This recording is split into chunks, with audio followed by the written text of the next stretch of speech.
اللہ الرحمن الرحیم۔ السلام علیکم ناظرین، ابراہیم ٹی وی پر آپ سب کو خوش آمدید۔ معزز ناظرین، آج کی اس ویڈیو میں ہم جانیں گے کہ آخری مغل بادشاہ بہادر شاہ ظفر کے سارے شہزادوں کے سر قلم کر کے اس کے سامنے کیوں پیش کیے گئے، وفات کے بعد قبر کے لیے اس کو زمین تک کی جگہ کیوں نہ ملی، اور آج بھی اس کی نسل کے بچے کچے لوگ بھی کیوں مانگتے پھرتے ہیں۔ تو بڑھتے ہیں ویڈیو کی طرف، لیکن اس سے پہلے آپ سے گزارش ہے کہ اس ویڈیو کو سن کر اپنے پیاروں تک بھی ضرور پہنچائیے گا تاکہ لوگ اس کو سن کر سبق حاصل کر سکیں۔ معزز ناظرین، تباہی ایک ہی دن میں نہیں آ جاتی۔ صبح تاخیر سے بیدار ہونے والے افراد میری بات کو غور سے سن لیں۔ یہ زمانہ قریباً 850 کے لگ بھگ کا ہے، مقام دلی ہے، وقت صبح 3:30 بجے کا ہے اور سول لائن میں بگل بج اٹھا ہے۔ 50 سالہ کپتان رابرٹ اور 18 سالہ لیفٹیننٹ ہنری دونوں ڈرل کے لیے جاگ اٹھے ہیں۔ 2 گھنٹے کے بعد طلوع آفتاب کے وقت انگریز سویلین بھی بیدار ہو کر ورزش کر رہے ہیں۔ انگریز عورتیں گھڑ سواری کو نکل گئی ہیں۔ 7 بجے انگریز مجسٹریٹ دفتروں میں اپنی اپنی کرسیوں پر بیٹھ چکے ہیں۔ ایسٹ انڈیا کمپنی کے سفیر سر تھامس مٹکاف دوپہر تک کام کا اکثر حصہ ختم کر چکا ہے۔ کوتوالی اور شاہی دربار کے خطوں کا جواب بھی دیا جا چکا ہے۔ بہادر شاہ ظفر کے تازہ ترین حالات کا تجزیہ آگرہ اور کلکتہ میں بھیج دیا گیا ہے۔ دن کے 1 بجے سر مٹکاف بگی پر سوار ہو کر وقفہ کرنے کے لیے گھر کی طرف چل پڑا ہے۔ یہ وہ وقت ہے جب لال قلعہ کے شاہی محل میں صبح کی چہل پہل شروع ہو رہی ہے۔ ضلع الہی کے محل میں صبح صادق کے وقت مشاعرہ ختم ہوا تھا، جس کے بعد ضلع الہی اور عمائدین خواب گاہوں کو گئے تھے۔ اس حقیقت کا دستاویزی ثبوت بھی موجود ہے کہ لال قلعے میں ناشتے کا وقت اور دلی کے برطانوی حصے میں دوپہر کے لنچ کا وقت ایک ہی تھا۔ 2000 سے زائد شہزادوں کا بٹیر بازی، مرغ بازی، کبوتر بازی اور مینڈھوں کی لڑائی کا وقت بھی وہی تھا۔ اب 100 سال یا 150 سال پیچھے چلتے ہیں۔ برطانیہ سے نوجوان انگریز کلکتہ، ہگلی اور مدارس کی بندرگاہوں پر اترتے ہیں۔ برسات کا موسم ہے، مچھر ہیں اور پانی ہے۔ ملیریا سے اوس 2 انگریز روزانہ مرتے ہیں، لیکن ایک شخص بھی اس مرگ آباد سے واپس نہیں جاتا۔ لارڈ کلائیو بہرول گھوڑے کی پیٹھ پر سوار رہتا ہے۔ اب 2020 میں آتے ہیں۔ 95% سے زیادہ امریکی رات کا کھانا 7 بجے تک کھا لیتے ہیں، 8 بجے تک بستر میں ہوتے ہیں اور صبح 5 بجے سے پہلے بیدار ہو جاتے ہیں۔ بڑے سے بڑے ڈاکٹر 6 بجے صبح ہسپتال میں موجود ہوتے ہیں۔ پورے یورپ، امریکہ، جاپان، آسٹریلیا اور سنگاپور میں کوئی دفتر، کارخانہ، ادارہ یا ہسپتال ایسا نہیں جہاں اگر ڈیوٹی کا وقت 9 بجے ہے تو لوگ 9:30 بجے آئیں گے۔ آج کل چین دنیا کی دوسری بڑی طاقت بن چکی ہے۔ پوری قوم صبح 6 سے 7 بجے تک ناشتہ اور دوپہر 11:30 بجے لنچ اور شام 7 بجے تک ڈنر کر چکی ہوتی ہے۔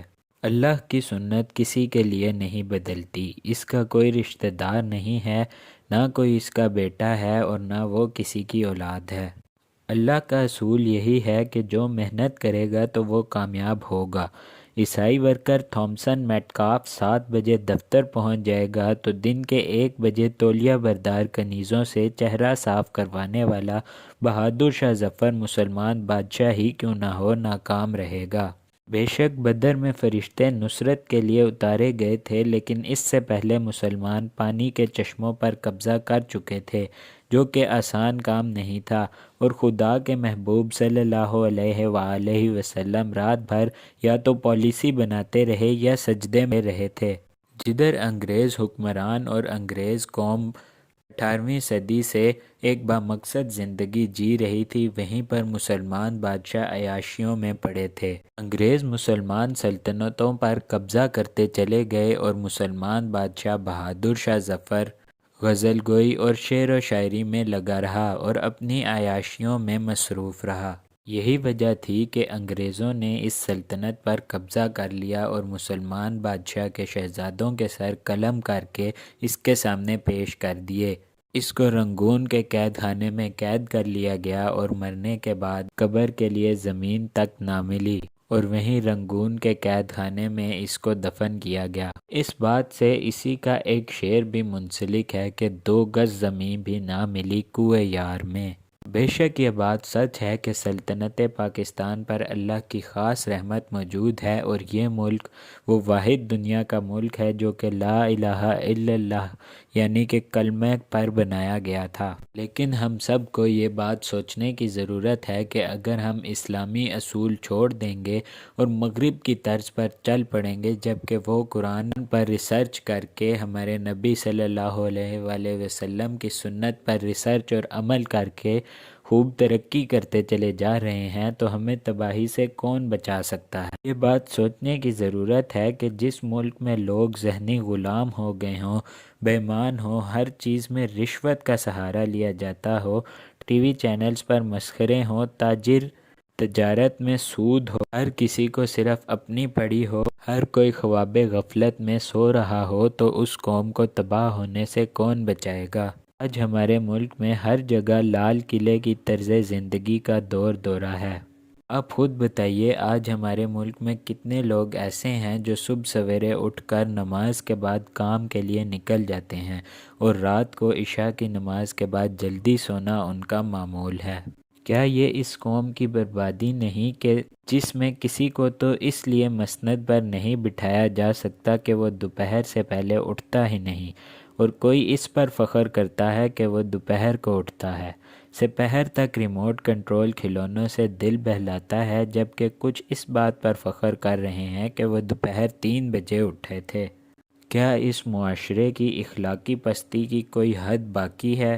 جو بھی کام آپ دوپہر کو زوال کے وقت شروع کریں گے وہ زوال ہی کی طرف جائے گا، کبھی بھی اس کام میں برکت اور ترقی نہیں ہوگی۔ اور یہ مت سوچا کریں کہ میں صبح صبح اٹھ کر کام پر جاؤں گا تو اس وقت لوگ سو رہے ہوں گے، میرے پاس گاہک کدھر سے آئے گا؟ گاہک اور رزق اللہ رب العزت بھیجتا ہے۔ وطن عزیز کی بقا اور ترقی کی خاطر آپ سب سے گزارش ہے کہ اس ویڈیو کو اپنے حلقہ احباب میں ضرور پہنچائیے گا۔ ہم سب کو اس ویڈیو سے سبق حاصل کرنے کی ضرورت ہے تاکہ ہم اسلامی اصولوں پر عمل پیرا ہو کر ترقی کی راہ پر گامزن ہو سکیں۔ تاریخ اس بات کی گواہ ہے کہ جب تک مسلمان اسلام کے سنہری اصولوں پر عمل پیرا رہے تو ساری دنیا پر چھائے رہے، اور جب مسلمانوں نے اسلام کے اصولوں کو چھوڑ دیا اور عیاشیوں میں لگ گئے تو ان کا حال وہی ہوا جو بہادر شاہ ظفر کا ہوا تھا۔ امید کرتے ہیں کہ آپ کو آج کی ویڈیو پسند آئی ہوگی۔ اس ویڈیو کو زیادہ سے زیادہ لائک اور شیئر ضرور کیجیے گا، اور اس کے متعلق ہمیں اپنی رائے کمنٹ باکس میں ضرور دیجیے گا۔ ساتھ ہی ساتھ ہمارے چینل کو سبسکرائب کر کے بیل آئیکن کو دبا دیں تاکہ آپ کو ہماری آنے والی تمام ویڈیوز کا نوٹیفیکیشن بر وقت ملتا رہے۔ ہمارے چینل کو سبسکرائب کرنا مت بھولیے گا، کیونکہ ہم آپ کے لیے مزید ایسی انفارمیٹیو اور سبق آموز ویڈیوز لاتے رہیں گے۔ ملتے ہیں آپ سے اگلی ویڈیو میں، تب تک کے لیے اللہ حافظ و نافذ۔